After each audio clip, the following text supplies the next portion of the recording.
We are back with the Whiskey to Wine Volume 15. So the Whiskey to Wine has been about our most popular wine here at the winery, basically since we put it out.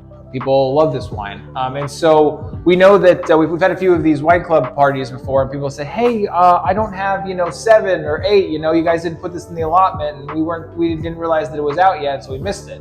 I think it's sad about that. So this one if you've been to the winery the last month or so, you might have had this wine already.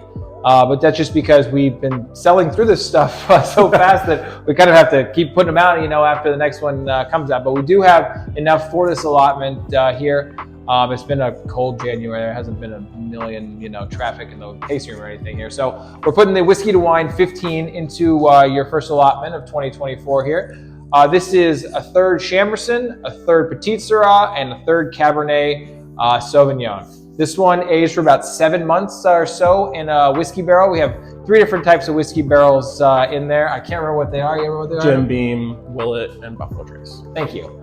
So yeah, we get these. Basically, we buy the barrels more or less through a third party, but more or less right from the distillery. So they come out freshly dumped out of distilleries, and they come to us here at the winery. We put wine in them, and we age it there for anywhere from 4 months to, we've had some in there for as long as 18 months. By 18 months, they are breathing fire at that point.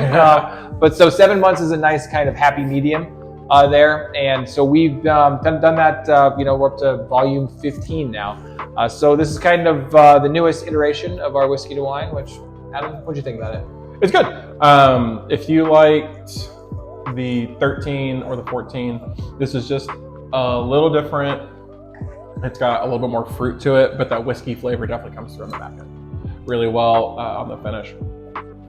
Again, I always say this is the fun wine to do a different kind of rub with. So if you did a dark roast coffee kind of rub with it, if you have just some seasonings you want to try it out with, I think this is really diverse. You can go with a lot of those darker rubs, if that makes sense. Mm-hmm.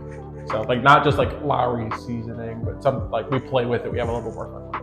I bet it's pretty good with Lowry seasoning. I bet it's pretty good. yeah. It doesn't. This is one of those wines where you don't have to worry about the main dish beating up the wine. There's heft, there's alcohol, there's body, there's flavor. We're looking at all those in spades. So we're not quite as worried as what we pair this with. But again, I always say a good coffee rub on your steak would make this one steak. Sounds good. Whiskey to Wine, Volume 15. Cheers.